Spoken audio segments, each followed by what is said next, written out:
This is a More Than Just Podcast production.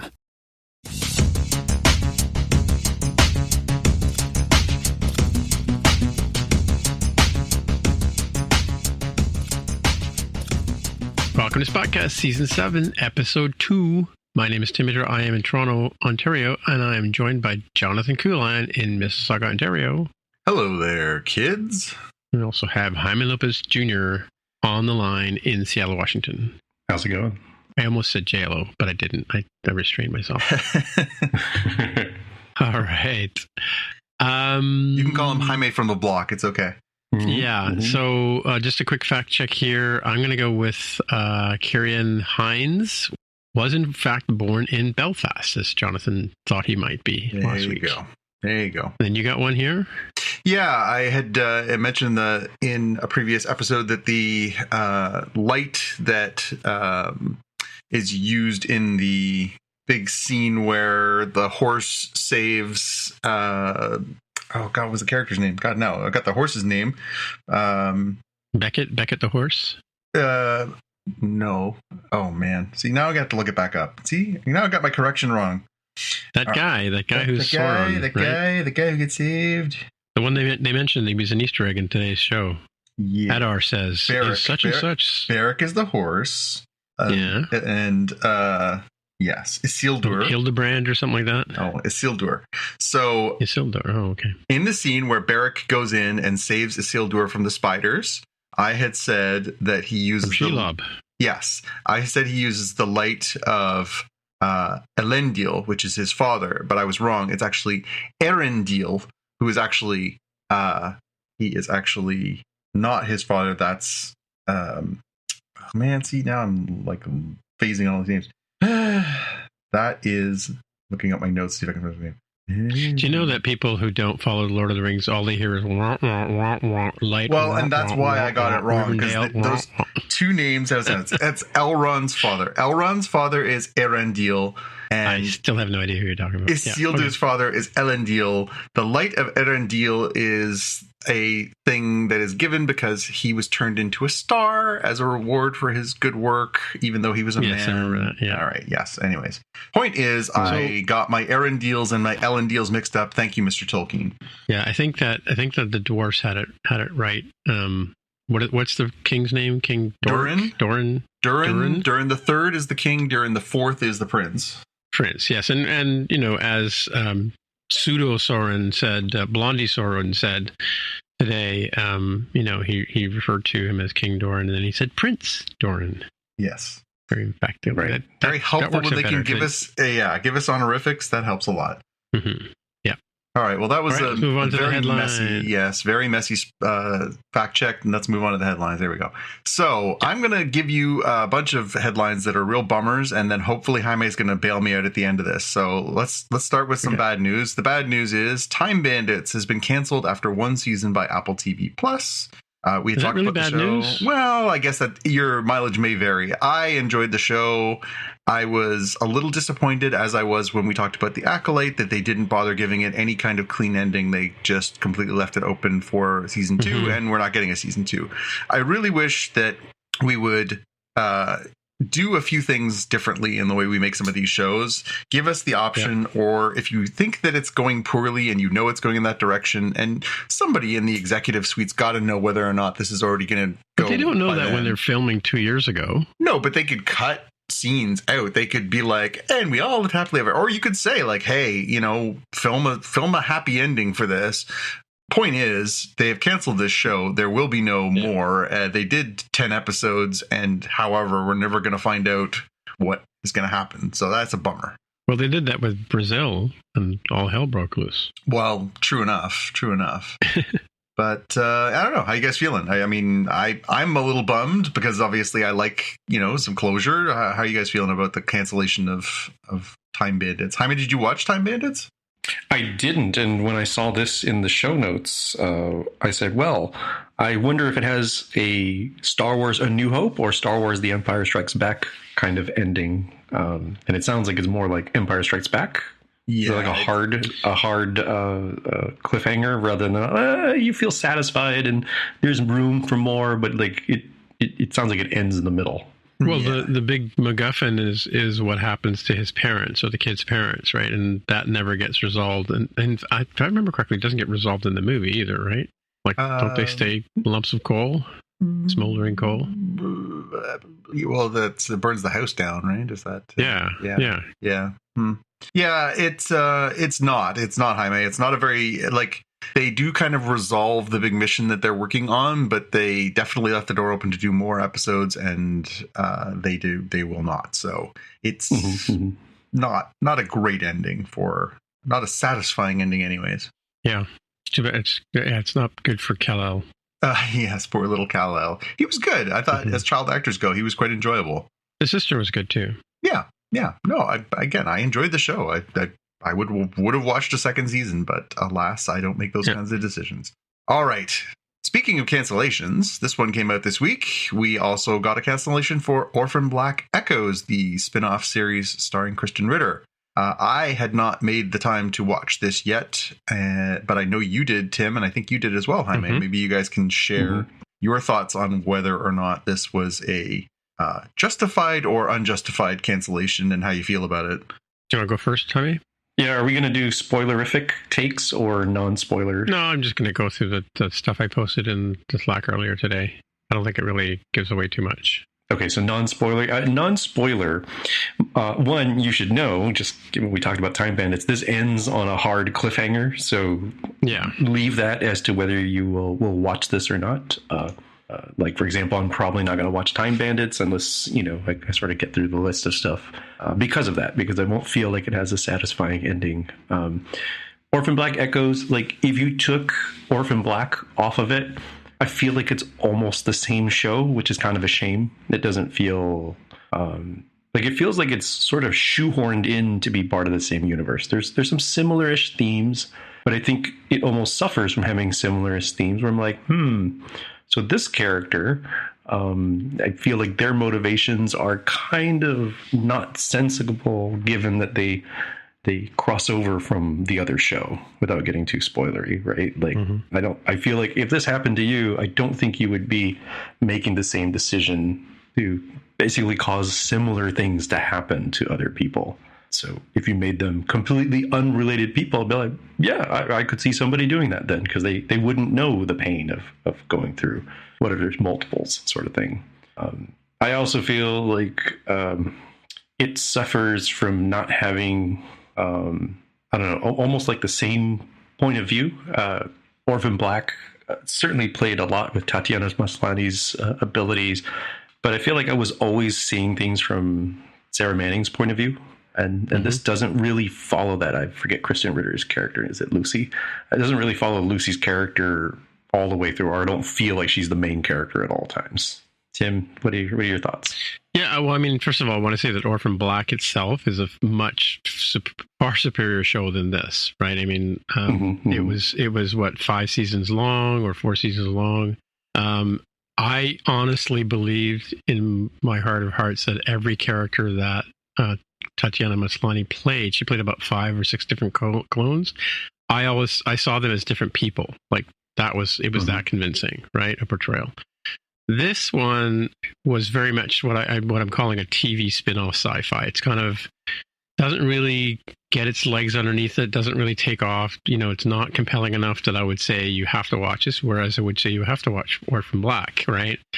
And yeah, Kristen Ritter, who seemed to be the sort of star of the show on the top billing, but she, as I said in the notes here, she kind of wanted to be like a Sarah Connor kind of character, but in a relationship with somebody, which kind of like muddied the water, and she never really was super convincing as a sort of take charge kind of gal. And there are 3 different actresses who play the same character in terms of a clone at different points in their career or different points in their life. One is a teenager. One is the Kristen Ritter character as a 30-something-year-old woman, and then one as a sort of 50 to 60-year-old woman. And I mean, it never really kind of gelled at this. I mean, you knew it was the same person because you knew the story, but it didn't really. If you just dropped into the middle of a show, and you saw the 3 women in the room, you wouldn't understand what was going on.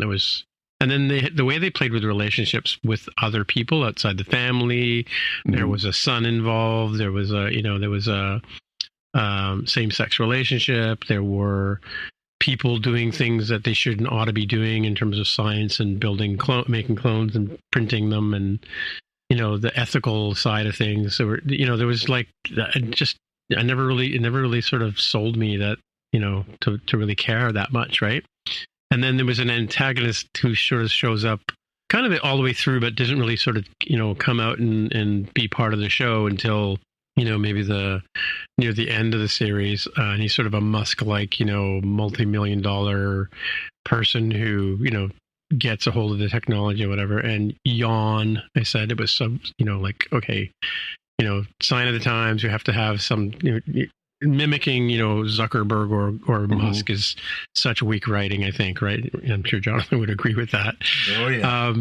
And then, they kept destroying this printing technology, and then somebody kept recovering it. And, as I joked in here, I'm sure Jaime got the joke that they should have made the GitHub repo private so that they couldn't get rediscovered and redeployed, Right. But yeah, it was okay. I mean, it was okay as far as TV sci-fi goes. It wasn't, I think it was FX money, right? But I don't know that, like Apple TV wouldn't run this because it just wasn't strong enough, right? In terms of a story or show, right? And plus they made it hard to watch here in Canada because it kind of just showed up and then disappeared. And then, it wasn't really available on demand for very long. And yeah, and I think it was probably hard to find. I mean, like I stumbled across it probably 3 or 4 episodes in, and then, oh wait, it's been on for a couple of weeks. In fact, it was filmed in 2023 according to IMDb, but didn't show up here in Canada until sometime in a couple of months ago, right? And it was just, so I had to go back and dig through my on-demand service, which I've now canceled, but I had to go back in and find the episodes and then I had to use the IMDb to read the plot summary to figure out in which order to watch them in because it wasn't very clear. But I probably spent a weekend sort of binging through it to get through it, and then caught up, and then I had to wait a couple of weeks to get the last couple of episodes, and I want that time back, please. Yeah.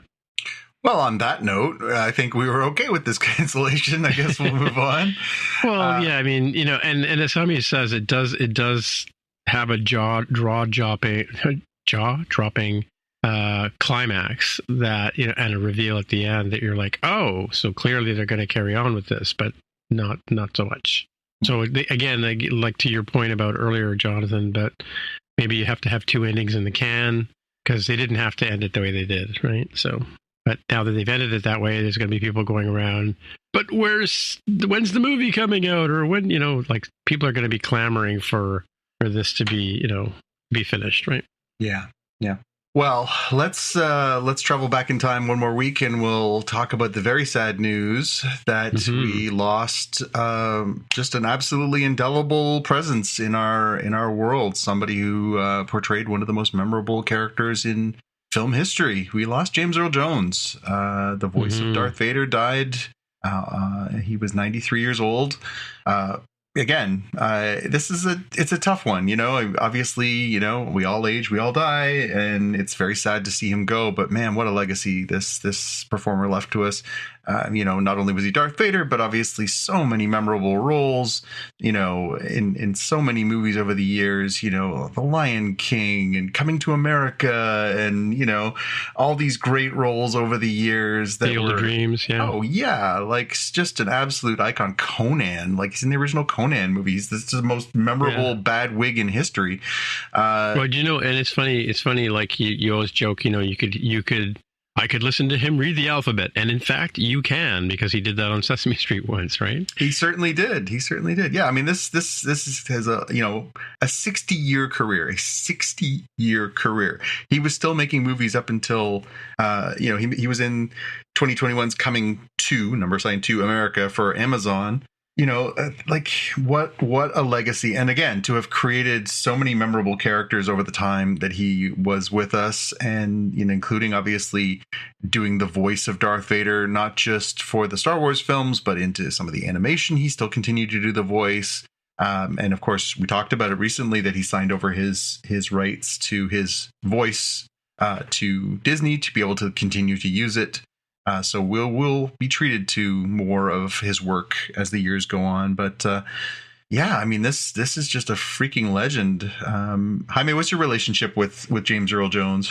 Yeah, Tim bringing up the Sesame Street one is interesting because I can't see James Earl Jones as anything other than probably like in 30s and 40s and beyond. Because something like Coming to America and these other ones where his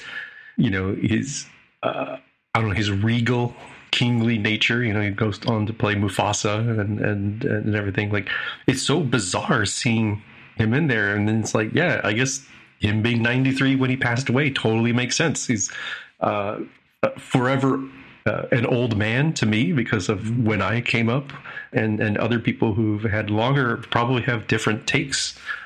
Certainly think about Star Wars and Coming to America and all these other things. Like, yeah, that's welcome. This is CNN, that kind of thing. It's just such a iconic person to lose. I guess we should be grateful we had him for so long. And we have talked about the fact that like the AI stuff means that his estate is going to benefit, and we will benefit as fans from hearing his iconic voice as Darth Vader for now till the cows come home, right? So yeah. Yeah, it's long life. You know how you guys you would recognize Morgan Freeman reading anything, like just a voice comes on. Mm-hmm. You would go instantly, you don't have to see the guy, that's the voice of Morgan Freeman, right? So even when Darth Vader first opened his mouth, to me, I knew that was James Earl Jones. Yeah. Well, I mean, he was a pretty well-known actor in the 1970s. No, I know, but like what I'm saying, I know you were 3 or 4 when you first saw. Yeah, it didn't mean anything to me. It was just a scary voice. Yeah, scary voice. Yeah. Whereas to me, he was already an established person. Someone I knew. I mean, may not have known his name per se, but I knew the name. I knew the voice. And like when you see things like you just mentioned, Coming to America, who's going to play? Eddie Murphy's father. Of course, it's going to be him, right? Yep. Kind of thing. Like in the time, right? Because he was kind of like the elder statesman of that style of person that you needed, right? You either had now you have Morgan Freeman, you would have had James Earl Jones in the past, and there's very few people that could fill that role, right? Yeah, or would tend to fill that role. Yeah, he was. It was just perfect kismet. It just was meant to be.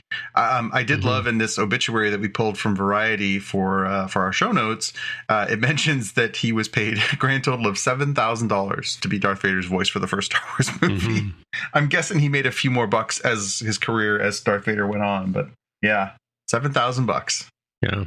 But it's one of those moments too when you see the original recordings and you hear David Prowse on set doing the voice, and you realize how bad that could have been, and then you hear obviously what James Earl Jones was doing, and you're like, oh, so it went from being like a neat character's look with a wimpy voice to this incredibly menacing voice. Like, it just changed everything. It just absolutely changed. It changed film history. It just absolutely changed everything. It's such an indelible mark. I mean, this is an actor we'll be talking about for forever. Yeah. Well, continuing down the tragic road, I also flagged this story, which made me extremely sad. On the same day that we lost James Earl Jones, we also lost a very famous comic book artist. John Cassaday passed away. He was only 52 years old, that is not enough. That was extremely upsetting for me as someone who is now crossed into my 50s. He was admitted to hospital. He ended up having a stroke and he died. And it was very out of the blue. It was very unexpected. As somebody who's pretty active in the comic community, everyone was devastated by this. It was just such a shock. So John, I did have a chance to meet him once in our lives, and he was a lovely person. He autographed some of my books. We chatted for a little bit, and by all accounts, he was a lovely person. He worked on some of the biggest and most important comics of the last 25 years. He he had a stint on Captain America that was quite memorable. He did the first Marvel reboot of Star Wars when they started doing in-canon comics. He drew the first arc, that is. Some really, really cool, very, very, very cool visuals of Darth Vader and Luke Skywalker and all that stuff. He drew a battle between Boba Fett and Luke Skywalker in one of the early issues that is incredible. Really, really, really, really impressive storytelling. He drew The Astonishing X-Men that was written by Joss Whedon. It's one of the most recognizable X-Men stories of all time. I mean, and Planetary, he did a series with the writer Warren Ellis called Planetary. That is just it is just an absolute visual treat. If you have a chance to pick that one up, I highly recommend it. It's really, really interesting, sort of mystery superhero story. But yeah, I mean, this was a real blow to the comics community. We've lost some real legends over the past few years, but they were all sort of getting older, and you kind of expect it. To lose somebody like John at that age was just a kick in the teeth, and especially on the fact that it came the same day as James Earl Jones. I was feeling pretty blue about that, but yeah, I mean, I wanted to recognize the fact that this was a real loss to those of us who are big comic fans, and his work has resonated across a large area and a lot of different books, and people are going to miss his work because he was a really, really talented person. Yeah, I'm looking up the name and the art, and I do recognize some of these. Yeah. Yeah, I mean, some of his work has been collected in countless forms. The sort of pinnacle of comicdom at this point is to get some of those like absolute editions that DC Comics puts out. They put out these giant oversized editions with these beautiful library quality paper, beautiful recapturings of these images, and he's in a few of those. They've put out the Star Wars and the X-Men have come out in those giant omnibus books that collect all the works, and I mean, his work is just ubiquitous with comics in the 21st century, and he will be missed. Mm-hmm. All right. Mm-hmm. One more bummer, and then we're going to start picking things up. Stay with us, folks. So we got an interesting lawsuit, and it was funny. We were talking about obviously James Earl Jones sold his likeness of his voice to Disney to be able to continue to use the character. Well, that didn't happen in one circumstance, and it's gotten Disney in a little bit of trouble because Lucasfilm is being sued for using the likeness of Peter Cushing as Grand Moff Tarkin in Rogue One, a Star Wars story. They apparently did not have permission, according to this suit, which is yet to be tested in court. They did not have permission to use his likeness. His family has apparently taken exception with this, the people who own his estate, and they said, they should have asked, and they didn't. And so they're suing, and they want to try and collect on somebody who's been dead since 1993, who also died in his age of 81. They want to see if there's a standard that they can meet to win this case. It doesn't say in the story how much the suit is for, but I'm guessing that if you're going to go to this point, then you probably would have to make it worth your while. So this is in England. They've taken the case to court in England because that's where Mr. Cushing was from. And that's where his estate is. But this is an interesting one. I mean, we've certainly seen that trend happening in Hollywood where we see people selling their likeness rights, selling their catalogs, doing these kinds of things to protect their legacy or to benefit in their lives from their legacy. But now we see it kind of coming around on people who didn't have that choice. And, honestly, Tim, my brain went immediately to the Monty Python sketch where they're talking about Marilyn Monroe being in a new movie. Ashtray, yeah. She's in the ashtray. We put her in the fireplace. She was cremated. Yeah, she was cremated. Yeah. It's so weird now that we're getting into this world where we want to still have the legacy of these performers, but then what's legal, what's not, what's protected, what's not, what can AI create for us now? This is going to get interesting, and I think these kind of lawsuits are actually really interesting because they're going to speak to what the future of our entertainment might be like a little bit. Yeah, it's weird that it says in the article that they tried to dismiss it on September 9th, 2024. That's like 2 weeks ago, 10 days ago. I don't get, like, you know. Yeah. But yeah. They didn't. Well, they paid him $37,000. It says here. Well, he made a lot more for his role in the movie than James Earl Jones did, but it says here that he didn't think it needed permission to create his likeness. His original contract with Star Wars back in '77, and the nature of the special effects. It also paid around $37,000 to Cushing's estate for using them. Yeah, it's interesting. It's interesting. Like I say, I think this is going to be an interesting case to sort of keep an eye on, because it could spell out how we might or might not see other characters in the future. You know, they put Carrie in Rogue One as well, but that was with the blessing of her family, and her daughter actually, I think, did the mocap for that. But yeah, I mean, it's going to be interesting to see if this case is won, what it could mean for those sort of legacy characters in some of our favorite products. All right, here we go on the upswing. Carrie Fisher was alive when they made Rogue One, right? I don't think so. I can't recall if she was or wasn't, because she I think she was. She died on Christmas, right? And year I went to Portugal. Yeah, it was the de-aged version either way. So I guess yeah. Okay, we're on the upswing here. Denis Villeneuve, the filmmaker behind Dune and Dune 2, has said that he fully intends to make Dune 3, which is good news, because there was a little ambiguity as to whether or not he would come back and do that next one, which would, I guess, be Dune Messiah. I am happy to hear that he's coming back. He says making the films was the biggest technical challenge of his life, but he definitely wants to come back and do this one more Dune movie. As to whether they're going to do more after that without him, that's not really his problem. But I was very happy to hear that he would come back and do a third one. I don't know that I loved every minute of the story and some of the choices of the adaptation, but visually it is an incredible pair of movies. They really are. Especially if you go back and watch that David Lynch version from the 80s, it's just such an interesting vision of that book.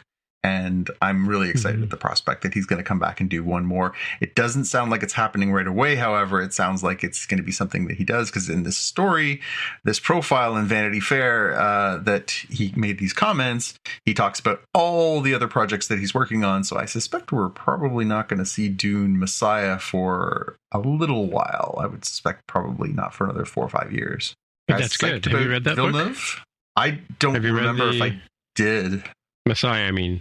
Yeah, I don't remember. I remember the original, but I really don't remember. I don't remember if I read that. I read those when I was in high school. Well, I only read Dune a few years ago. Yeah. On an audiobook. Yep. Jaime, did you read those? I did not read them. What? So the fact that the story is set 12 years in the future, I'm like, well, if you're going to wait a few years for Zendaya and Chalamet to age up a little bit, that kind of works in your favor, doesn't it?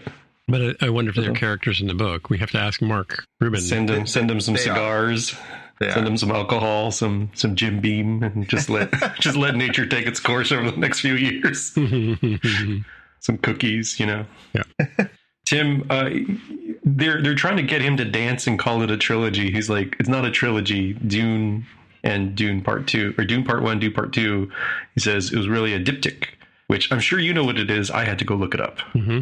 Two-part for those. Painting. Yes, according to the Googles, it is a painting, especially an altarpiece, on 2 hinged wooden panels, which may be closed like a book. Yeah. So he chose a very. Yeah. So he chose a very one. I'm like, there's the BFA right there. I'm like, I had no clue what a diptych was. So I'm like, you're using words. I'm sure you made them up. That must be like a Dune thing. And no, it's a legit thing. This is completely outside of my territory. Yep. All right, Jaime, take us home. More good news. So the Dune guy didn't want to call it a trilogy, but you know what absolutely is a trilogy? Venom: The Last Dance, the third and thank God for final that. film. Jeez. I'm glad we're not saying the same thing about Madam Web, so here we go. Yeah, there we go. The Harry Potter-esque, there's 7 or 8 of these movies kind of thing for Madam Web. But yeah, so, things are more hyped up. more alien symbiotes coming to Earth, causing danger, more weirdo transformations for the Venom symbiote, taking over other cool stuff. If you didn't enjoy the first two movies, there's absolutely no choice but to avoid this one. I think, for Jonathan's thing, I don't think you will like them. If you are like me, who has found a way to enjoy them in a very particular way, I'm like, yeah, then you're probably in for this one too.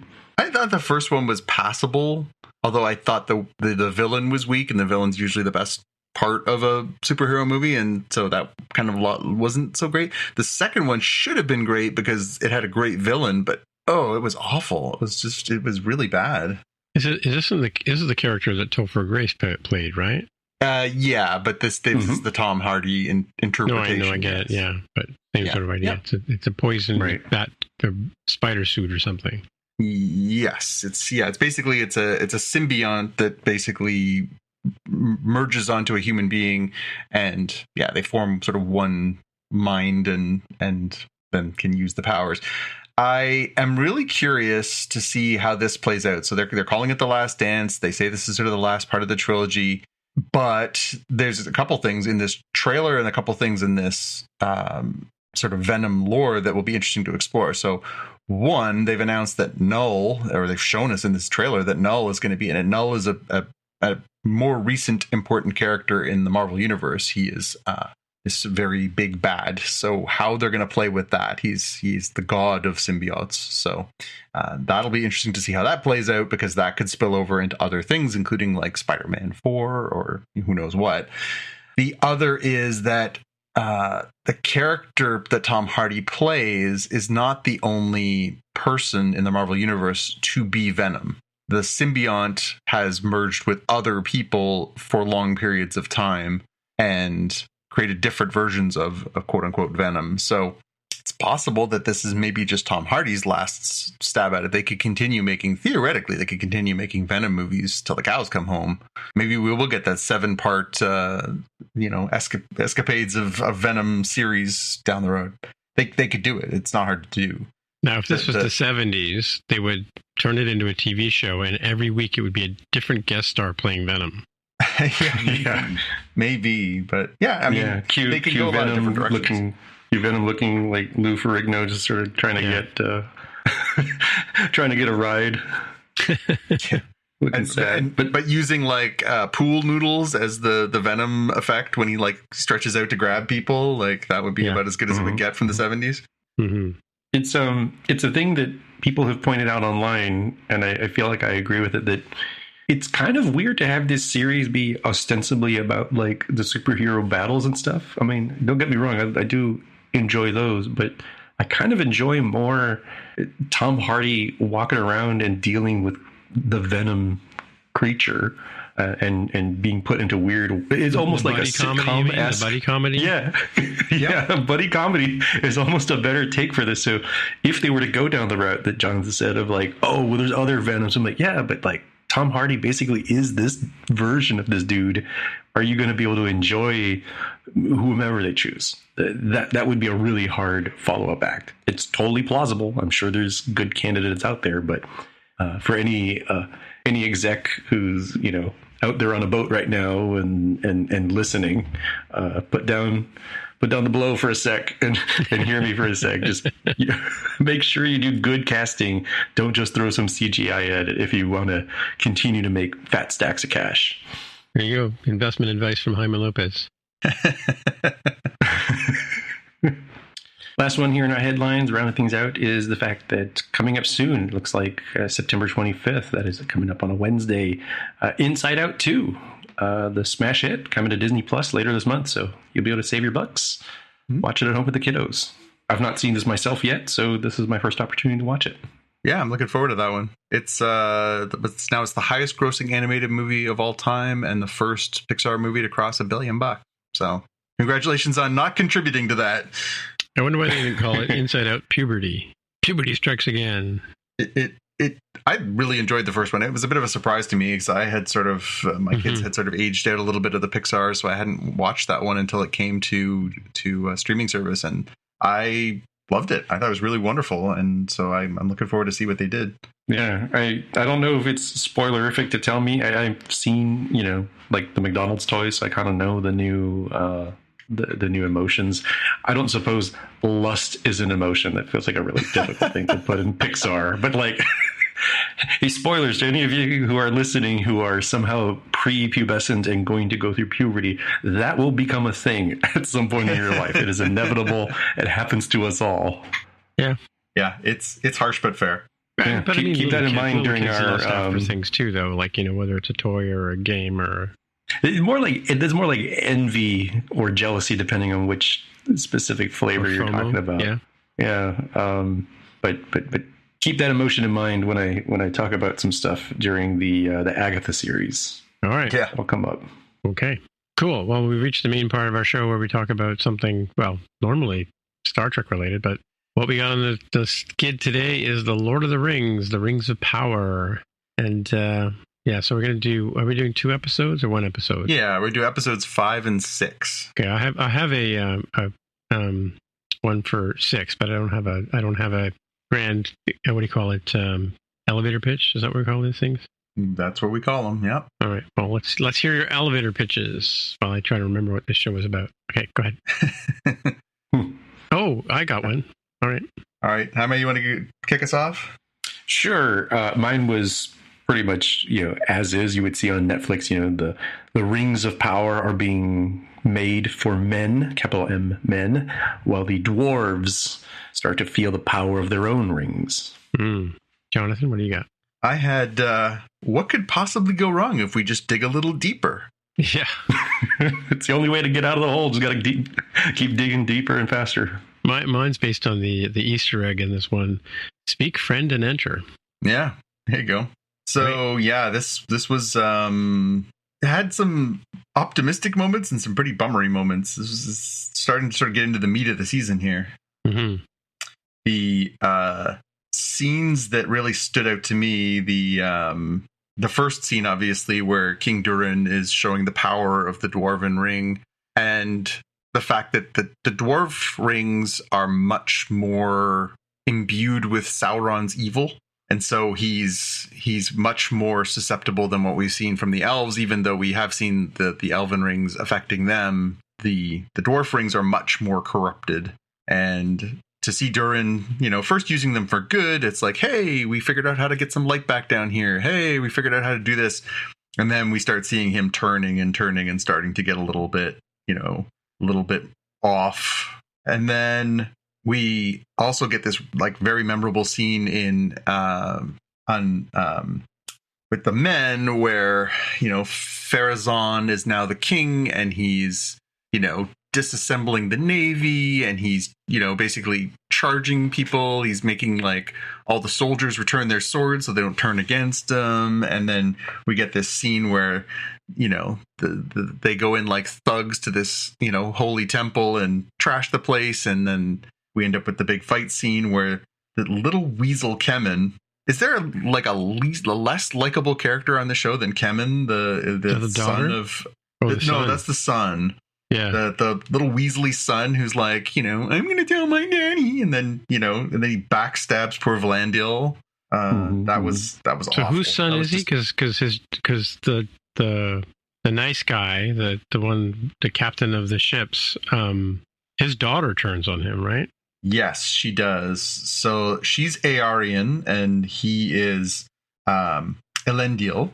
And yes, his daughter turns on him after they think that their her brother, his son, is dead. That's Isildur, and we know that Isildur, lives through all this because he is an enduring character. He obviously leads the armies of men against Sauron, and then doesn't throw the ring in, and so we know he's going to make it out of this okay.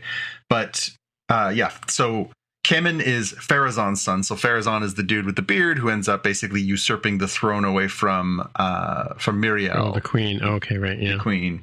The true queen. And so she sends out he sends out his little Weasley son, who's like, a jerk, and then he ends up, of course, trashing the temple and then murdering, like literally like stabbing Valandil in the back and killing him.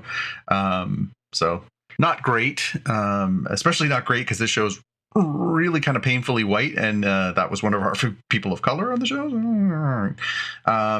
But yeah, that was pretty ugly. I had that as my best pew pew pew, was that fight scene where the two of them go back and forth. Although I found it a little bit straining credulity. I thought that when you look at the two actors, theoretically, especially as a trained warrior, you think that Valendiel would be like just mopping the floor with with this guy, but whatever. Mm-hmm.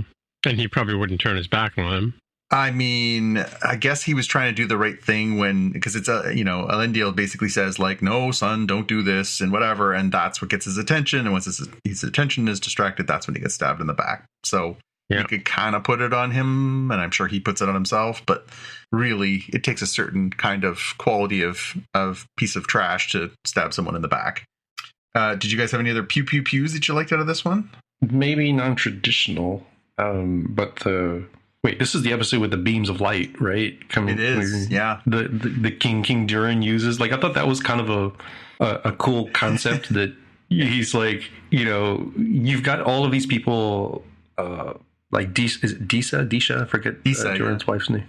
Disha. She's like Disha. She's like one of these people who's supposed to be like in tune with the mountain, and they learn over a lifetime to sing. And she's like, dude, it's not cool. You can't just like put on a ring and magic your way there. It's not good. But it was also kind of cool to see how they were viewing things as like the people up above have to have sun when there is sun. We don't live by that rule. We can make sun whenever we want. We can close the holes if we want. We can open the holes, and assuming there is sun, like they can't make sun happen when it's not there. Yeah, that was the bit that I found a little bit strange in that, because he makes that big speech where he's like, "We control this. We're not slaves to the sun like the people above ground." Like, you still are. You do know the sun goes up and down, right? Or the earth? Oh no, never mind. Yeah, he can't make it, appear. But I got the point that it's like, we can control it more like a light switch, only when it's available, sure. But the people up above can't do anything except hide under the covers if they want to have darkness. We can just, control it. So the imagery of Khazad-dûm and seeing like how it was using all these reflective mirrors and everything to bring it from the shafts of light that they were looking to find in the first place to, probably the gardens and stuff that are fed by the sunlight was kind of a cool non-traditional pew pew pews. Yeah, that's good. I did like the part where he's like putting his hands on things. He's laying his hands upon the mountain, and the mountain talks to him because he's wearing the ring. And then in his king's robes with his crown still on, grabs the pickaxe and starts doing the job. I'm like, okay, that would be my first clue that maybe things are not kosher with the ring, is when like the old man king grabs a pickaxe and starts like slugging it into the wall. And by what they show, it seems like he was at it for quite a while. So yeah, that may be your first red flag that maybe something's not all good with what's going on with the king. For Easter eggs, the obvious one was the doors of Durin, which we see. We had gotten a little teaser about the, how moonlight reflects that. But we got to see the actual doors this time. It's the doors that end up playing a pretty important role in how they get into the mines of Moria later on. And so that was kind of neat. Didn't really see much else. I'm sure if I was a Tolkien scholar, I would have spotted 20 things, but alas, not so much. Anything else catch your eyes? Well, I'm trying to remember what the other plot lines were. I mean, Galadriel gets captured he gets captured at the end, I think. Yeah, so the orcs are basically run into the elves. They accidentally shoot the one guy, and then she basically says, "Take the ring, get out of here, go warn everybody." And then she basically jumps out and ends up getting captured by the orcs and by Adar. Was this the Tom Bombadil episode, or was that the one we talked about before, where Gandalf or future Gandalf that was the one before. We didn't get, there was no Tom Bombadil, there was no Stranger, and there was no Harfoots in this episode. Right. But they were in this last episode, number 6. Yes. The other storyline that we didn't talk about is the forging of the rings. We get more Sauron manipulating the people in Eregion, especially poor Celebrimbor is just going through it. He's they figure out that the rings, maybe there may be something with the dwarven rings that's gone wrong. In fact, it's gone right. It's gone exactly like Sauron planned it. And then, he's like, well, I'm done. I'm not going to make any more rings. And so Sauron, as his, alias, basically goes in there and says, well, I'll do it myself. He starts working with the forgers, and the forgers, they can't figure it out. Celebrimbor ends up trying to get involved because he's worried that he's done something wrong. So he wants to forge the men's rings to try and redeem the dwarves' rings. And he thinks that it's his hubris that's gotten into the rings. And it's all manipulation by Sauron. It's really nasty. Good performance by the actor who plays Celebrimbor. And it's been really kind of so tragic to watch as the course of the season, as he's just getting absolutely worked, as are the people in Eregion. It's kind of awful where he's just like, Sauron's putting everything on him and he's just like eating it up. And yeah, it's pretty bad. Well, the one part there, sort of in keeping with what did they say, he says at one point to Sauron, he says, did you do something to the rings? And yeah. He says, no. Who, me? We did. Yes. He pulls Celebrimbor into the conspiracy. Yeah, and then later in the episode, he ends up basically turning the other forgers against Celebrimbor and turning himself into the good guy, which is just awful, too, because Celebrimbor is like super nice guy when we first meet him, and then he's slowly he's descending into madness because Sauron is clouding his mind, and yeah, it's pretty awful. You can't remember people's names and stuff, yeah. Yeah. I think for the kiddos watching at home, you should definitely learn the office politics that are happening here, because if you are a very, cynical person, I guess you could learn how to do these things. I'm not advocating for that. I'm advocating that you learn how these things work so you recognize when they are happening, right? So microaggressions, yeah. Yeah, Sauron ends up looking really good and positive while manipulating things in his direction and seemingly above it all, as a literal angel in this case of Valar, or supposed Valar.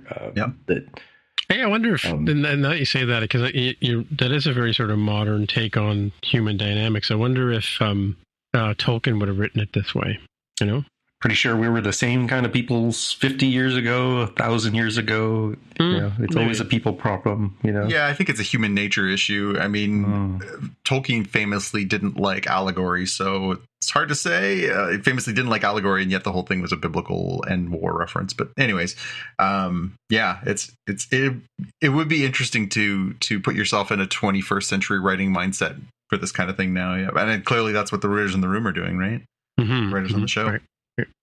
A couple good quotes that I flagged. So from King Durin, next time I order you to dig, you do so. This is pretty much the absolute coda after, owning everyone on where to dig. We should be delving much deeper. Also, again, a great note. What could go wrong there? And then, and of course, that's foreshadowing. We know, obviously, what they found when they dug too deep. We saw that in Fellowship of the Ring. And then very poetic one from Celebrimbor. Much of the misery of men is of their own making. I thought you could put that one on a shirt. Any other quotes jump out? Yeah, for some reason I didn't get good quotes out of this one. I have, more out of the next episode. Yeah, I think there was definitely better ones in the next episode. Oh, I was going to say, before I forget, I don't know if it qualifies as an Easter egg hunt, but I felt like the dark swirling world you see when wearing one of the 9 rings that was originally intended for the men, capital M men. I don't actually recall if the books describe this, but certainly when the Peter Jackson films gave us that imagery of what you see when you wear the one ring, different power ring. Yeah, and there's it's a good point, Jaime. It's a good scene where one of the forgers puts on one of the rings for men that has gone wrong, and she can see Sauron as he is through that haze. And that's why she's sort of absolutely freaked out, is because she's actually still in the room, but she can see people in their true forms, and she sees Sauron as Sauron, and it scares the pants off her. So, yeah, it's... That's the blonde character? Or? Yeah. I couldn't decide if that was supposed to be something he did deliberately for the men's rings or something that happened accidentally that he then imbues into the one ring. Right. Well, when the dude touches the queen's orb, doesn't he see the eye of Sauron as well? Yes. Well, because they keep getting little glimpses when people look in there. So when Pharazôn looks in the next episode, he looks into the Palantir and he sees the volcano, and then the volcano becomes the swirling, and then it becomes the Eye of Sauron. So yeah, it's kind of all tied together. Lots of foreshadowing and imagery in there. My big question for this one was a simple one, which is this episode didn't contain any Nori, Poppy, or the Stranger. Do you guys enjoy the episodes with them more? Because I feel like I do. With them or without them? With them. I think I felt it last week. I was like, because they are a bit of they've had a bit of a rough season, but they are a bit of the lighter side. Just the sort of the wonder in which the Stranger views the world, the wonder in which the Harfoots view the world. I think it's kind of a bit of a cleanse from some of the other stuff. Although, as I said, the last few episodes have been a little dark for them, but it was missing. It was missing from that episode. I noticed it. Well, wait for my elevator pitch in the next episode then. All right. We'll move on to episode 6. Sure. All right. Lord of the Rings, Rings of Power, episode 6. Where is he? Capital H. As was written on somebody's chest, right? Carved into, I believe. It was even more grim than that. Yeah. All right, Tim, elevator pitch. Well, imagine Tom Hanks. There's no kissing in the Lord of the Rings. Well, first of all, there's no women in the Lord of the Rings, so that's a big issue to start with. That's true. We certainly have come a long way by actually adding in people of color, women, different little things. Jaime, what did you have for your elevator pitch? Nothing too cheeky. Just kind of all of the different plot lines about Sauron trying to push Celebrimbor over the finish line for the rings. I keep saying Phazon because I keep thinking of Metroid Prime, the video game series. Pharazôn, I think is that dude's actual name. Yeah, Pharazôn, Pharazôn wants Elendil to bend the knee, and King Durin makes Prince Durin kiss the ring, and the Stranger goes and looks for a stick. Yeah, just to be a little cuter at the last one. Yeah. Trying to figure out how to encapsulate the totality of this one, I came up with nothing worth doing comes without some sacrifice, because I think that was the moral of this whole episode. Everything is kind of you can't make an omelet without breaking some eggs. I think that's about as close as it gets. So yeah, there was a lot of down in this episode and a little bit of up, and a lot of setting the stage for what looks to be a very climactic penultimate episode next week. So, we get the action with, Celebrimbor is losing his marbles and essentially gives the rule of Eregion to Sauron. Not such a great thing. We get Adar trying to convince Galadriel to, join the cause and, holding her prisoner. We get Pharazôn, as you said, Tim, trying to get, Elendil to bend the knee, this show trial, this ridiculous, oh, do you acknowledge me as your true king? We get Tom Bombadil and the Stranger back, and, they're having more of their sort of cryptic conversations, and, they end up in this, area full of sticks, trying to figure out which is the magic stick that is going to be the one for the Stranger. But we get a very Empire Strikes Back Luke moment in here where it's like, but I can see that my friends are in danger by these visions. I need to go rescue them. And Tom's like, well, if you rescue them, you can't get your stick. So yeah, that's kind of interesting. And of course, we check back in with the Harfoots. We get some, Nori and the Gund talking about why they can't leave. And we get Poppy and Mary Mac, and that's where we get, yes, a kiss in a Lord of the Rings property. It's incredible. We go back to Khazad-dûm, and we get King Durin starting to amass his ring tax gold, and we also get Sauron showing up in disguise saying, we'd like some more mithril, please. And Durin appears to do the right thing, but for the wrong reasons, right? He says, no, you can't have any more mithril, and sends him away, but it actually turns out that he's doing that because he thinks he can exact any price for the mithril going forward. And we get this great sort of conflict finally where Durin the prince says, you are not right in the head. You need to take off the ring. And so he tries to basically force the ring off him. And Durin the senior, Durin the king, sends him flying, that was a pretty dramatic moment because, we knew they had a fraught relationship. But that scene where he just backhands him for about, 10 feet is pretty intense. We end up with Durin and Disa trying to do their own little sabotage on the king's plan. We end up back with Elendil in the trial. Miriel decides to take his place in this ritualistic trial by abyss where they drop you into the water, and if you get eaten you lose, and if you don't get eaten you win. You're innocent. I'm not sure how I feel about that one. I don't know that I would sign up for that one first and foremost, but that's pretty intense. But it ends up with, it seems like at the end of the episode, with them deposing Farazan because she was spat back out. Yeah, and declared innocent. Yeah. But then right after that, Elendil starts the just like 2 episodes ago, we got the Farazan. Here we get Queen of the Sea. And then we end up with the sort of the culmination of the Galadriel Adar stuff where, he gets the information he wants. He's ready to launch the attack on Eregion that we have been building up to or pretty much the whole season. And then we also end up with Sauron playing the ultimate mind game on Celebrimbor, but basically like showing him this like idyllic state of his city while it's under siege. That was pretty messed up. And then he hands him a bowl full of mithril that he's clearly stolen from the dwarves and says, get back to work. So yeah, I touched on a lot of different areas in this one, but it did feel like some of these episodes where they're kind of stage setting, like it looks like next episode is going to be the big fight at Eregion that lots of parties are going to be part of. We've seen that in the trailers. We've seen that in the previews. We know that that's coming. But sometimes the episodes before can be real down episodes where they're just spending too much time stage setting. See Thrones, Game of. But this was actually pretty good. Like it managed to still keep the momentum going on some of the other storylines in really interesting ways, in spite of the fact that we were all kind of just waiting for the bombs to go off, which they started at the end of this episode, right? Mm-hmm. Pew, pew, pew. Pew, pew, pew. I had Disa's bats. I thought that was awesome. When they confront her and they're like, get out of our way. And she starts singing and they're like, oh, are we supposed to be scared of your singing? And she's like, no, maybe this.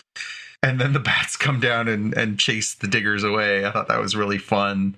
Honorable mention to the Durin fight, because that was also pretty good. But I like Disa. She's a fun character. And just that sort of mischievous look when she's like, enjoy the bats. Yeah, I had Arondir fighting the orcs in the forest, kind of a more traditional, but I also have to tip the hat to Disa. Yeah, that was a good fight, but that was the entirety of his presence in this episode. He did not say a word. He killed 3 orcs, and that was it. Now, I get it's supposed to be that he's got the map and he's headed towards helping them theoretically at Eregion, but like. That's like, hey, we're gonna put you in this episode. Cool, you're gonna be in it for 30 seconds. Okay, great. Any other pews from you, Tim? No, not so much. But I do have a question about the part where Adar gets up and he's been chatting with Galadriel. Did he take the shackles off her and then put them back on as he walks away, or? Yeah, I think that's what the idea was. She was unshackled so that she could eat. Because she's got a big plate of food in front of her. Because they actually do that panning shot where they pan down the table and you see the chicken and rabbit and all these different things. And she's got a big plate plopped in front of her, but she's clearly hasn't touched a bite of. She filled up on lembas bread like several episodes back somehow. For Easter eggs, there was a couple of good ones. The speech from Tom where he's talking to the stranger and he says, many that die deserve life. Some that live deserve death. Who are you to give it to them? Which is it's definitely taken from the original Tolkien. Gandalf in Fellowship of the Rings line is, many that live deserve death, and some that die deserve life. Can you give it to them? He's talking about Gollum to Frodo. Bilbo. And he's... No, it's in Fellowship. He's talking about it to Frodo. Okay. He says, "Can you give it to them? Then do not be too eager to deal out death and judgment, for even the very wise cannot see all ends. I have not much hope that Gollum can be cured before he dies, but there is a chance of it. And he is bound up with the fate of the ring. My heart tells me that he has some part to play yet, for good or for ill, before the end. And when that comes, the pity of Bilbo may rule the fate of many, yours not least." So that's a straight lift from Tolkien's words for Gandalf from Fellowship of the Ring. This, to me, is important because that line by Tom to the stranger, then parroted by Gandalf, is yet another very strong clue that the stranger is Gandalf. There's still some ambiguity out there in the world, if you go look at Reddit and places like that, as to whether the stranger is Gandalf or whether maybe the stranger is another of the wizards. I think it's pretty emphatic with this that is Gandalf, because he literally says the line to him. Yeah, I concur. And so I have a Easter egg. Or you? Well, I'll do my one last. Yeah, I'll do my one last one, and then you go.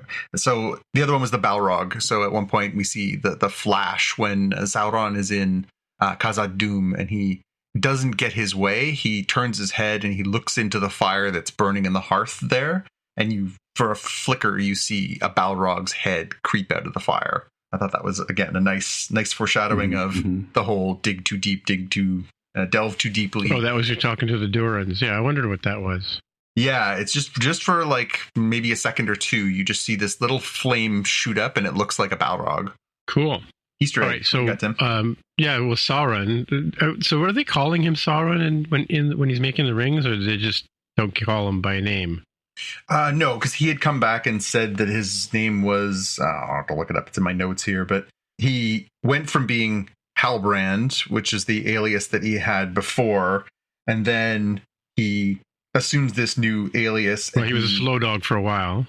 That's true. He was a slow dog for a bit there, and then he was stabbed a lot, and then they changed that. So yeah, then he comes back and he's Anatar. Anatar, the Lord of Gifts. Is what they know him as, and that's why he's presenting as an elf. Because if you look, he's got elf ears and he wears the helm of an elf and everything. Yeah, right. Well, whereas Halbrand was a man, right? Halbrand, when he was pretending to be Halbrand, he was pretending to be a Southlander. Yeah, so he basically takes whatever form is convenient and creates the alias, and then uses his magic to sort of pull the whammy on people. Mm-hmm. Well, Elfie Sauron says. At one point, he's talking about the rings, and he says precious as he's talking about them. And then he also mentions the Silmarils. Yeah.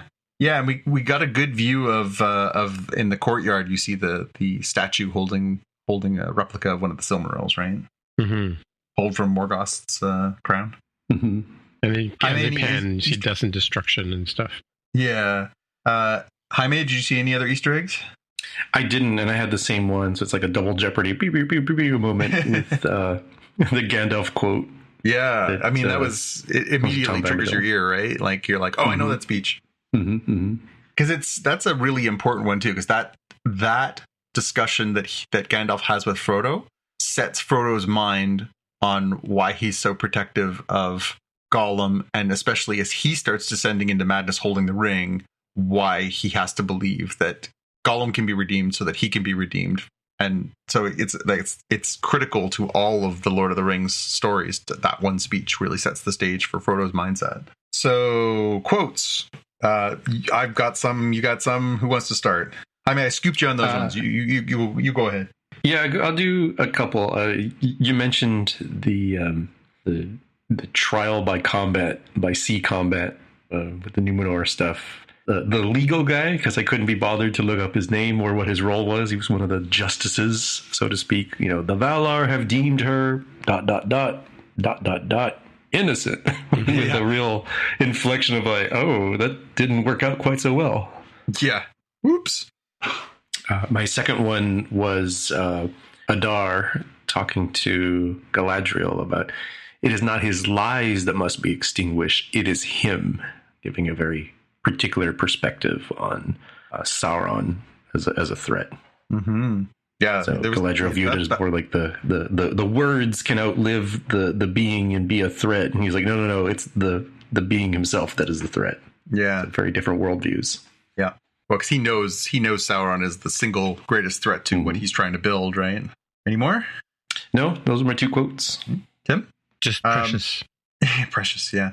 A couple that I really liked. So Celebrimbor early in the episode, when he's under the sway of Sauron, simply says, "My mind must be going." I thought that was just really funny. Because, yes, your mind is going because the guy next to you is clearly messing with your head.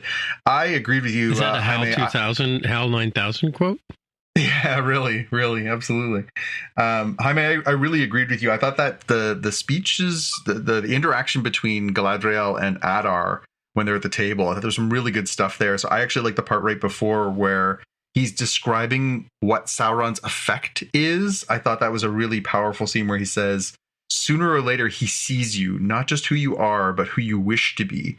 His eye bores a hole and the rest of him slithers in.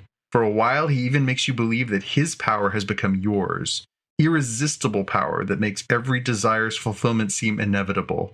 An ocean of color against which everything else feels forever thereafter." And then he trails off, and Galadriel says, "A dull gray." I thought that the way that both of them talk about how the Sauron character made them feel and how dark that is was really, really powerful. That was a really cool scene. And then the last one I had, which I just thought was really poetic, from Elendil, when he's talking about why he won't bend the knee. He says, "It is hardly mercy to ask a man to set his integrity aflame." Mm-hmm. I like that one. You can also put that one on a shirt. Big questions. So we've got 2 episodes left. It looks like next week's episode is going to be a lot of pew pew pew because we finally are going to get the siege on Region. Do you think we're actually going to see the Rings of Men forged this season? It's, that's clearly all that Sauron wants is like, hurry up and make the freaking rings. Well, he brought him to Mithril this episode, right? So he did, and now he's got to basically keep the forge from being blown up by the orcs or the Uruk before the 9 rings can be forged. And I guess the follow-up question to that is, do you think Celebrimbor lives past this season? Yeah. Ooh, I don't recall the lore. I think Sauron might forge the One Ring himself. He does it in secret, right? It's the one he doesn't collaborate. So yeah, because he does that one in the forge at Mount Doom. Yeah, so it does kind of feel like Celebrimbor is not gonna be long for this world since he won't be needed anymore. Well, because he'll either completely succumb to the madness that Sauron's putting on him, or he won't, and he'll feel so deeply ashamed of what he's done that, who knows, he'll jump off a tower or something. But I just don't see how. And unfortunately, it is an absolute. This season, again, it's been really excellent the way they portrayed it out. But I mean, this is a descent into madness and insanity and a masterclass in manipulation. But like, how can he come back from this? Because if he comes back and is clear-headed, he's going to be just absolutely riddled with shame at the fact that he did these things. And if he doesn't, then he will have lost his mind. So that's my unfortunate prediction, is that I think we might get the rings before the end of the season, but I don't know that we see Celebrimbor in season 3. Yeah, well, we'll see. Yeah, for me, my big question was related to the Adar quote, the disagreement on perspective he has with Galadriel. So at the very sort of tail end, Galadriel says, "No, wait a minute. Sauron doesn't have an army. You're basically marching an army right to him. I think this is a trap. I think this is all part of his design. He wants this to happen." Mm-hmm. And we do see the attack at the end beginning with the, catapults or trebuchets. I didn't see what they were using to fling the fireballs with. And it does make me wonder, like, is this actually all part of Sauron's design, or, does even he get a little lucky at times that it works out for him? Yeah, no, it feels like he is. It feels like they've really positioned him as just all angles covered, because it's a win-win for him, right? He gets the orcs to go down there and destroy an elven city, which is great for him, and also if he can take out Adar, then he ends up with this army. Like it does seem like it's all manipulation, right? All good, man. 2 episodes to go, and they have said that they are still intending on doing 5 seasons of this show, in spite of its cost and in spite of the fact that it seems like the ratings for season 2 are not quite as high as they were for season 1. But I hope this one doesn't get canceled because they seem to be going somewhere. Yep. Should we move on to Agatha All Along? Sure, let's do that. So Agatha All Along, we got 2-episode premiere on Disney Plus. So there are 2 episodes to start, and then weekly 4 episodes 3 to 7, and then the final 2 episodes are airing on the same night at the end of October. So we're going to get a 9-episode season over the course of 7 weeks. Okay. And we start with episode 1, Seekest Thou the Road? Which doesn't exist. I'm going to give my elevator pitch because I was happy with this one. There's a real mystery in the town of Westview, and it has nothing to do with the dead body in the woods. Yeah. It starts with Agnes of Westview, right? Yeah. Like it starts with Mayor of, what's that? Mayor of Easttown, yeah. Yeah, it starts like that, yeah. Yeah, it's basically, it's like she's trapped in a mediocre police procedural. I heard an interview with her on Q this week, and she was saying that they were actually having fun with the police plot line, right? Like I'm sure they kind of wanted to stay in it, and play that out, right? And you can tell that, Catherine Hahn is really kind of hamming up that, pseudo drama that comes from those types of shows.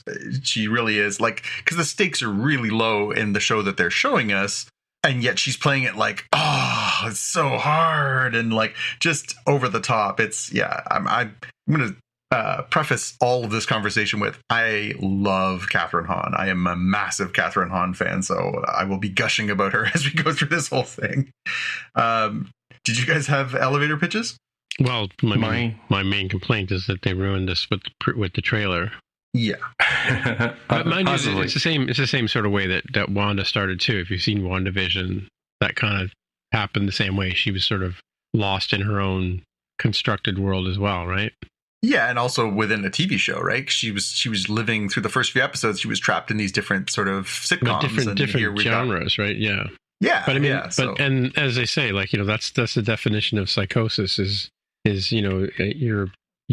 you're crazy if you start building a fantasy world, but you're psychotic if you move in, right? Yes, that's right. Right. I had, Agatha is stuck in her own fantasy land ever since getting rocked at the hands of Wanda Maximoff, but is brought back to her senses by a mysterious teenage boy and a very goth Aubrey Plaza. Maybe that's my... part of my Easter egg hunt. So Mayor of Easttown came to mind, but then when they showed the fake credits, I said, oh, this is The Killing. So The Killing, the American TV series, based in Seattle, but based on Forbrydelsen, the Danish television series. Yeah. So they said this is based on the Danish, Agnes of Westview, based on the Danish show Wondersvissen. Yeah. As kind of a nod to that. I'm like, wow, this is the deepest cut for, you have to know a lot to get the heck out of that particular setup. Yeah. Did you guys catch the book the book that was flagged early on as part of the mystery? Dialogue and Rhetoric: Known History of Learning and Debate. Oh, yes, the dark something, right? Darkhold, as it spells out the word spell out Darkhold. I was like, well, that's pretty on the nose, but sure. You spotted that, did you? Yeah, I did. Yeah, it was funny because they were portraying it like a mystery, but it was also if you knew what you were looking at, it was all right there in front of you. It was she was in the mystery, but we're the omniscient, readers or watchers who can then be like, oh, can't you see it? This is clearly that, it was an interesting way to approach the beginning of the episode. And then, of course, it sort of takes a left turn when she's sort of snapped out of this state and is, sort of taunted and sort of brought back in. And then, we start to sort of learn more about, what's been going on and, get a little bit more of, the fact that she's been stuck in that state for the last 3 years and that she's, she sort of breaks out, right? And we find out that it's 3 years later and that she's actually Agatha and that she doesn't have her magic powers anymore. And then basically Rio Vidal shows back up. I don't think they ever mentioned her first name, but Rio Vidal's it's a comic book character, so her name is Rio. So Vidal shows back up. That's the Aubrey Plaza character, and is basically like, I'm going to kill you. And she's like, you don't want to kill me yet. Don't you want a really big duel? So they kind of set the stage for this like quest she has to go on to get her powers back. And then they also say, well, the Salem 7 are coming. They're going to come get you, and you should be afraid of the Salem 7. So there's this sort of like boogeyman element that's added to it too. That's kind of fun. We're going to say, were there 7? The Black Witches, were there 7 of them? So the ones that they don't show up until episode 2. The ones that come at the end, that's the 7. So yeah, they're the ones in the hoods that are trying to like crawl through the windows, and they are trying to catch them before they leave on the road, right? Best pew pew pew. I thought this one was the witches duel, the part where they're fighting. Her and Aubrey, yeah, Vidal and Agatha. It was a little bit light on the pew pew pew, all things being equal, but what are you going to do? Anything else catch your eyes? Wow, that's quite the lead in. So, during the discussion about Inside Out and the new emotion, I'm like, yeah, definitely had that emotion with Aubrey Plaza's Goth Witch when she came out. Very, very kind of interesting take. And shout out to the Agnes/Agatha buns out there as my 2 pew pew pews. Yeah. The Easter eggs for this series, I'm going to ask you both a question before we get too far into this, which is, how much do you want to know? Because for some of us who are longtime comic book readers, there's a lot of stuff happening. I don't want to ruin anybody's fun, but I could tell you what's going on if you really want to. I can be as broad or specific as you'd like. You just let me know. Your spoiler mileage may vary if you choose to partake. Well, you mean in terms of revealing Easter eggs? Well, some of the Easter eggs are pretty telling in the stuff that's included in this episode, and then even more so in the second episode.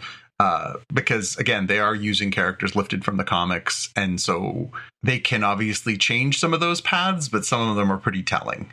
Yeah, well, if you tell us what they are, then you're going to spoil it, right? So that's what I'm saying. Is you have to decide how much you do or don't want to know. I can just keep things really, really broad. And well, I was going to say, this is the thing about Easter eggs, is they're fun, but they sometimes ruin, or they spoil stuff, right? But I believe that was your message for the trailers too, Tim. Is that sometimes they're really fun, but sometimes they kind of spoil everything. Okay, well, I'll keep these at a very high level. So 2 Easter eggs I spotted. One of them was pretty obvious. She talks about the Salem 7. Salem 7 are from the comic books. They are not presented in the same way that they are in the comics here. So clearly they've decided to use the name, but not necessarily the exact same way. Although there is some stuff in the comics that could still come back around with who exactly the Salem 7 are. So I'll just say that is a comic book element that could still pay off in really interesting ways. The other thing is that inside of her hallucination, when she's trapped inside of the Westview cop drama, she goes in when she hears somebody upstairs, and it's a scene when she comes home and she goes into the room. There's a room in there that looks like it's a child's room. And you see the name that's written on a plaque. The name is Nicholas Scratch. Nicholas Scratch is, in the comic books, her son. So I don't know if that is foreshadowing or what. But Nicholas Scratch is a widely used character from the history of witches. I believe they used that character on Sabrina. On Netflix, Chilling Adventures of Sabrina. I believe there's a Nicholas Scratch character there too, so this is not unique. But yeah, Nicholas Scratch is the choice of that name is really interesting because there is sort of a larger lore around witches and witchdom and Agatha's hundreds and hundreds of years alive. So again, whether that comes back around or whether that was just an Easter egg, it's hard to say. Okay. Those are your mostly spoiler-free Easter eggs. Did you guys see anything else? I wasn't sure whether to count this as Easter egg or my big question. So the WandaVision costumes for Agatha, I couldn't tell if they got them all. They definitely got a whole bunch of them, all the different eras that I remember. When she's peeling off the layers, that was a really cool effect. Yeah. Yeah. And the quotes. Again, little in quotes, but I had two that kind of caught my ear. When Agatha is talking about Wanda, when she comes back out and she's clear-headed, she says, "She took every bit of power I had and left me with household appliances." Yeah. That was a great quote and really well delivered. The other one was from Rio Vidal, where she says, "Do you remember pain? It kind of tickles, doesn't it?" Again, I love Aubrey Plaza. She's great. Anything else you guys flagged for that? I had, while it was still in the Agnes of Westview, I think Aubrey Plaza's character was Val, the other like FBI agent. Yep. Who comes over with like the pizza and says like, "Did you know a female cop can't be good at her job and also have a solid personal life?" Just like a great knock on the trope, right? It's good flag. Yeah, absolutely. Yeah. Which I guess is a good segue to. Oh, sorry, do you have one more? Oh, one more in that same that same fantasy where Agnes is in the interrogation room with the unnamed teenage boy at the time. No, is she in her? Yes, and I think she's asking him, where were you between the hours of 1 and 3 a.m.? He's like, "I was in bed, obviously." And she starts being sarcastic, like writing in her book, notes like, "Asleep, in bed, total loser or totally lying? Let's find out." Yeah, that was just, and again, perfect like play on the trope, right? Well, speaking of that Agnes of Westview fake cop show, I wanted to ask this of the two of you. Where does Agnes of Westview rank on the list of best and worst crime shows you've ever seen? Because I'm not sure it was the worst. No, it wasn't the worst. It was right. I mean, it had all the signatures of a cop show, like. Oh yeah, but then all the cop only shows one that can solve it. She's been on disciplinary leave. When she does that one bit where she talks about, the truth of this lies in the seedy underbelly of this city. That's where the truth of these murder cases always lives. And it's just like, again, they're just slaughtering the genre by doing this show. One more question, I guess, I want to address after episode 1 and then episode 2. Do you have a sense of who the boy is? Nope. No, I don't know the Agatha character is it lore. Nicholas Scratch? It is not, but I will leave it at that, and we'll move on to episode 2 then. All right. I'm not putting any spoilers out there. So episode 2, Circle Sewn with Fate, Unlock Thy Hidden Gate. Let's see. I decided to have some fun with this one. It's time for Agatha to hit the road. Don't forget to bring some friends and pack a jade egg and some delicious babies. Ooh, that's a good one. I went with Agatha gathers up the gang of misfit witches, each of which has a grudge or knows her dark reputation. Like it.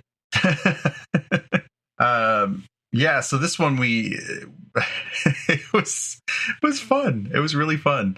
From the relationship between the teen and Agatha, which was really fun and sort of playful as they're trying to he's sort of bringing some insight to the table that she actually realizes she needs him. And then, of course, trying to round up the coven.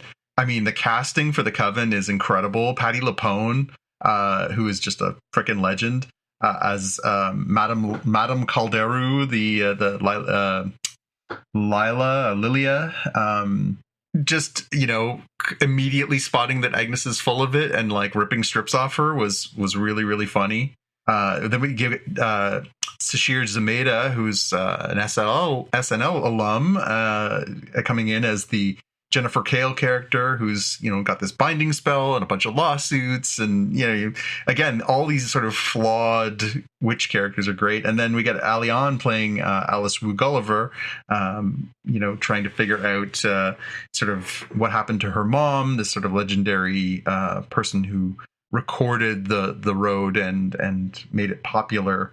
And then clearly they're looking for the Green Witch. The Green Witch is supposed to be Rio, but because it's the black heart, we'll circle back on that.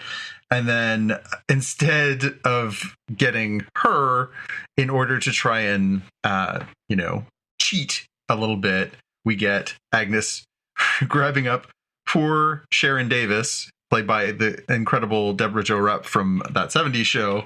Yeah. And just like bringing her down and like roping her into this ceremony. She's like, are we supposed to know all the words? Like it was so good. Yeah.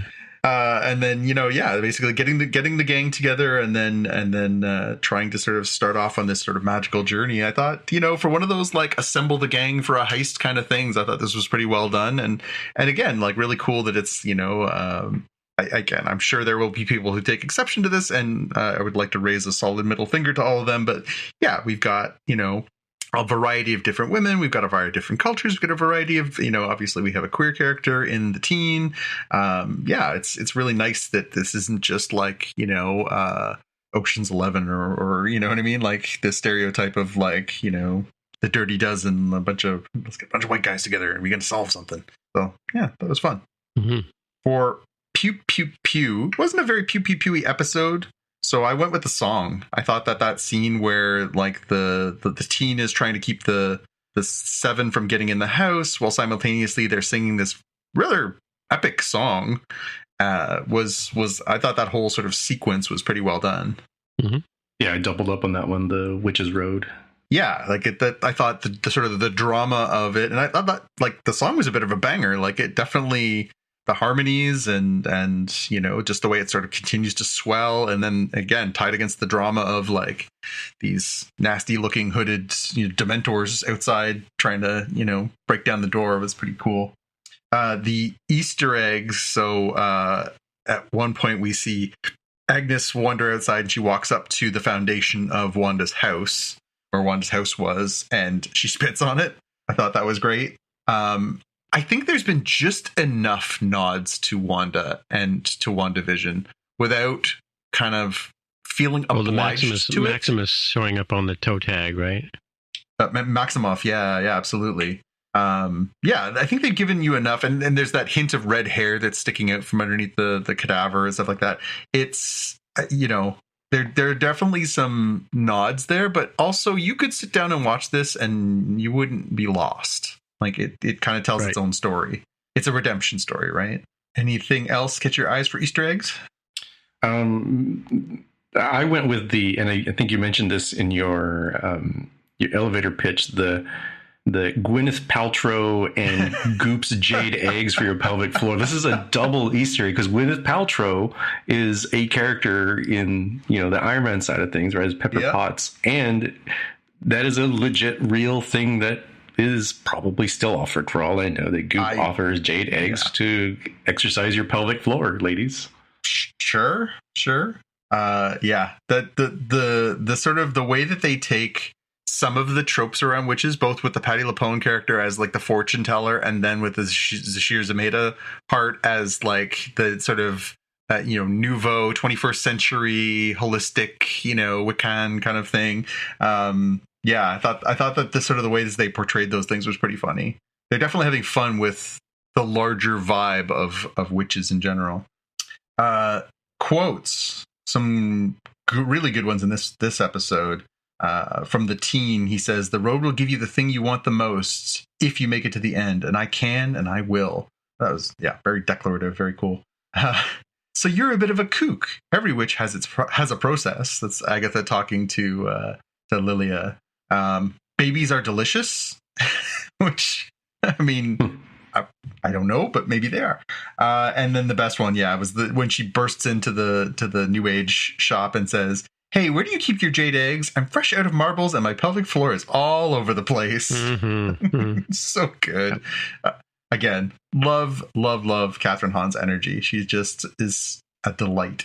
Anything else grab you as a quote? I wrote this down. I don't remember exactly when it happens. I think it might be when they attempt to open the gates to the road and it is taking longer than usual and seems like it's not going to happen. Where Agatha says, like, "Look, even the most down and out witches, when brought together, create a magical spark." And she's trying to get them to blast her so she can absorb their power. Yeah. I like that the Patti LuPone character keeps calling her on that. It's just like, stop that. And so we get more of the weirdness around the teen character. So we, at one point she asks a name and he can't say his name. This spell clearly is blocking his ability to speak his name. And then later on, we get the part where he starts describing his life and she can't hear anything he's saying. So there's this magic / mystery around who the teen is. Why can't she hear? What's preventing that? It doesn't seem like it's him. He doesn't seem like he's aware of it. So what is preventing her from hearing that? So I'm going to circle back to my original question, which is 2 episodes in, any thoughts on who this teen is? Or are we still in the dark? I'm still lost as well. That was my big question. Like, why is the boy unable to speak his own name and can't even notice the weirdness that's going on around him? Yep. Definitely enchanted. Yep. Well, again, in the spirit of not spoiling things, I will say I can write it in an envelope and hand it to anyone if they'd like it. But yeah, there's definitely an answer that is out there for the comic book readers. And we'll find out next week if we find out more. Just on a side note, I was looking through here, trying to figure out how I would have first seen Catherine Hahn, but I think it was in Crossing Jordan. Oh, That was not a Canadian show? I thought it was CBS, but maybe I'm mistaken. Yeah, she's Canadian, the actress, right? Jill Hennessy. Yeah. Because Catherine Hahn I think she played the coroner or doctor or something like that in that. Yeah, she was a grief counselor, I think. I watched a few episodes of it, but I never really got too far into it. She was one of those, that person's in so many roles. I don't know why I always thought she was from Saturday Night Live, but I guess not. She does look a little bit like Anna Gasteyer. She looks very similar to Anna Gasteyer. Yeah. But it's funny because I just rewatched Anchorman last week because my wife had never seen Anchorman, for which I realize there's no excuse, but she now has. And she's in that briefly too. She has a cameo in that.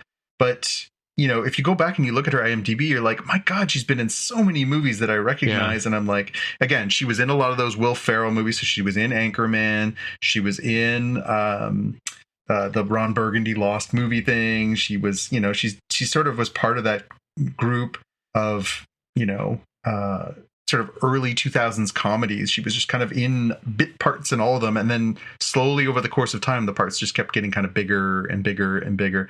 She was in a movie in 2014 called Bad Words that I really enjoyed. It's Jason Bateman directed it and starred in it. And it's about a guy who he never graduated from public school, so he's eligible to compete in a spelling bee. And so he decides to go back and compete in the spelling bee as an adult. And it's like a black comedy, and it's super, super funny. And she plays this reporter who's covering him doing this. And the two of them they have a great chemistry, and they're really good in that. So, but yeah, she's kind of been in, like, if you look at her IMDb, it's really impressive.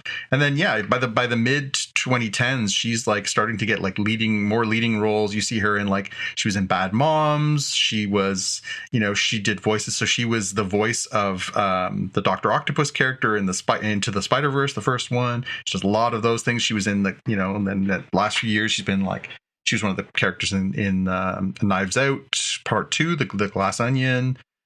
Yeah, she's just kind of everywhere. Like, she's one of those people.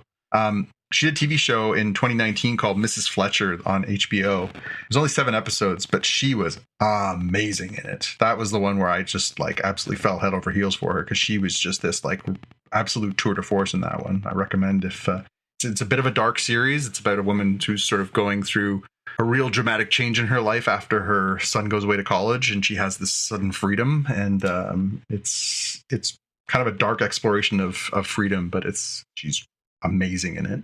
Hey, Tim, want to do some watch list? Yeah, let's do some watch list. All right. I'm going to go through these hopefully quickly. On Disney Plus now, you can watch Lego Star Wars Rebuild the Galaxy. We talked about that one a number of episodes back, where it was something that had they put a trailer up for. The idea of it's a 4-part miniseries that when you watch the whole thing in totality, it basically makes a feature-length movie. It's about the premise is basically that Star Wars universe as we know it gets completely reshuffled during this sort of crisis.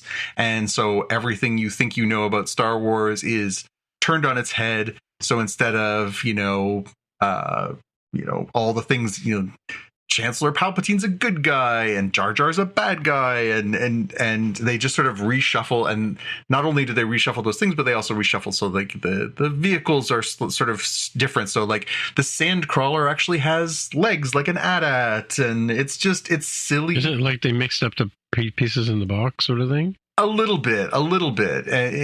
So again, they mess with the characters, they mess with the vehicles, they mess with the planets. They just kind of turn everything that you know, and they kind of rely on you knowing so much about the Star Wars universe at this point, having had it be around for 40 plus years.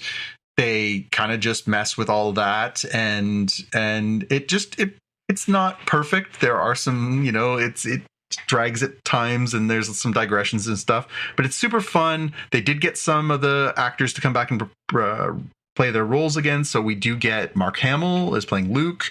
We get Ahmed Best playing Jar Jar, which is perfect for when you get evil Jar Jar. You want it to be really Ahmed Best. It's fun. I would highly recommend, if you like the Lego Star Wars stuff, you'll love it. If you're like the idea of something that sort of takes the piss a little bit out of the Star Wars universe, you'll probably get a kick out of it. It's definitely aimed at a younger audience. It's kind of, it's a little campy, it's a little silly, but yeah, it's an absolutely watchable experience. The other thing they dropped on Disney Plus is Lego Pixar Bricktoons. So they basically did these little shorts based on the Pixar characters, but done in Lego style. So you get Brave, you get Incredibles, you get Toy Story, you get like all these different takes, but they're done in the Lego style of those characters. Again, really easy watch. They just dropped, I think, six of them. I think they're like 5 minutes a piece. So yeah, like the whole thing takes like half an hour. It's fun. It is a little weird because Pixar has such a distinctive art style. They did get a lot of the actors back to do the voices and stuff, so it feels very authentic, but it is kind of a little trippy to see them in like the Lego style when you're so used to the very polished Pixar style. So your mileage may vary. And then last is just two things that I saw pop up this week. Tim, I know you've already seen Civil War, but Civil War is now dropped on Amazon. So if you have an Amazon Prime subscription, you can watch that for no extra dollars. And they also dropped The Fall Guy this week, the movie from this summer, which was a big popcorn movie. So yeah, I'm going to put those ones on the radar. That Canadian guy, that guy from London. Yeah, is that who he is? Mm-hmm. Oh, he's also from the Top Gun movie. The Fall Maverick? Isn't. I think we're thinking of different characters because the Fall Guy is Emily Blunt and. Is that Ryan Gosling? No, Gosling, Ryan Gosling. Yeah. Oh, Gosling. Yeah. Okay, because I thought for the Fall Guy. There's another dude. Fall Guy. I think you're thinking of the Prime. Hitman movie that came out. That's the guy from Hitman. That one, yeah, it's Hitman. Yeah. Is it the same movie? No, strangely not. Okay. Yeah. Oh, so the Fall Guy is on Amazon. No, I didn't realize that. Okay. Yeah. So a couple of things to add to the watch list. Yeah. Well, Civil War answers, what kind of an American are you? Yeah, I don't know if you've seen it yet, Jaime. I'd be curious to get your take on that one too, because obviously you live south of our border. I've not seen it, but now that it's on Amazon and it's the fall season, without getting too political, we got an election coming up, so might as well prepare myself by watching the movie. Your mileage may vary on that one too. You may find yourself being like, well, gonna have to get a bomb shelter somewhere. All right, Jaime, what's on your watch list? I have my choice here is Movie Pass, Movie Crash, the documentary on HBO Max about the Movie Pass. Do you remember this startup? They were like, pay a very low monthly price, watch unlimited films. Everybody's like, how does this possibly work? To Canada, that was like a movie nerd's dream, but it never seemed to land here. Yeah. It's a good documentary series of the rise and fall, and you learn stuff like, wait, were the co-founders black?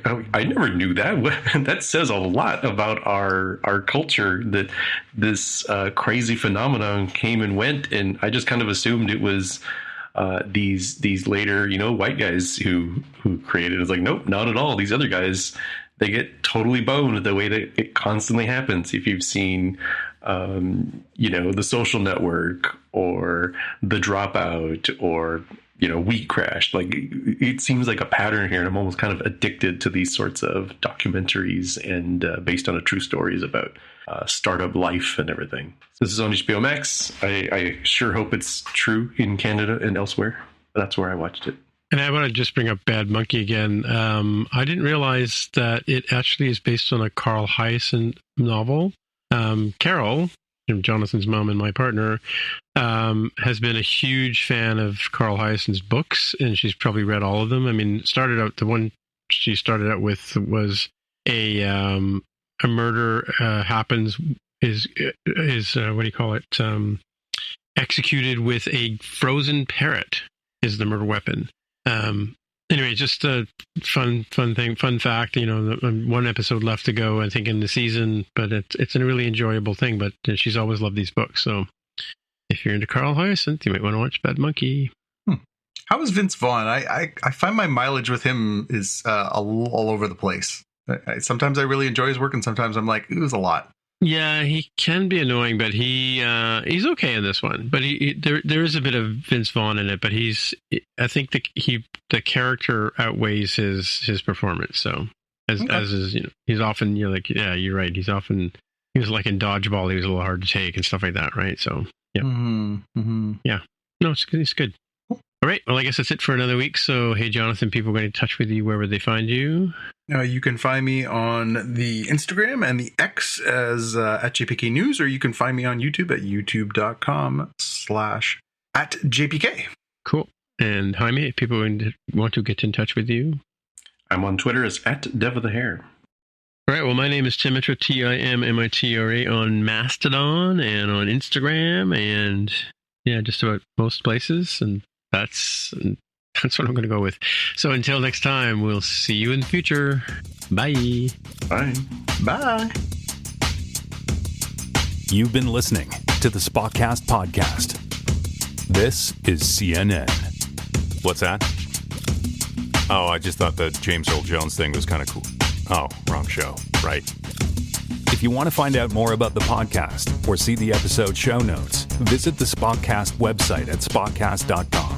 You can get in touch with us on the website or follow us on Twitter at Spotcast. If you have feedback or questions, send us a tweet with the hashtag AskSpotcast. If you like the show, please consider recommending us to a friend, writing a review on iTunes, or pledging any amount at patreon.com/Spotcast. You can find details on how to help us on our website, spotcast.com/sponsor us.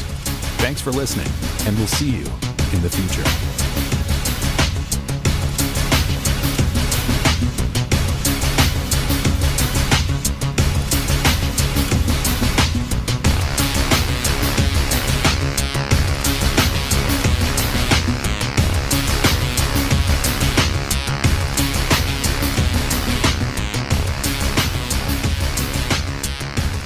I did figure out this annoying Bluetooth, or this AirPods Pro is set by default to automatically connect to every single one of your Apple devices.